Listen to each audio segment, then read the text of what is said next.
natin yung pag-free ni Laz. Ni Dalas na lang. Saka makaka-copyright, maano tayo mag-vlog content dahil bibigay tayo ng, ng other platform. So, ito yung pa-free ni Dalas. Ayan. Rice siya. So, natin. Tignan natin kung masarap tong MasterChef Premium Dinnerado.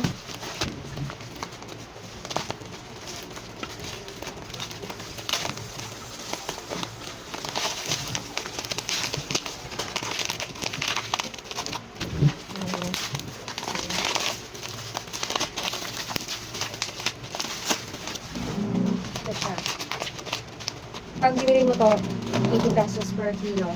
So, dahil free lang natin siya nakuha. Dahil naglaro lang naman tayo, so ito yung rewards. Tignan natin kung masarap siya. Ayun lang. Thank you. Nag-sound.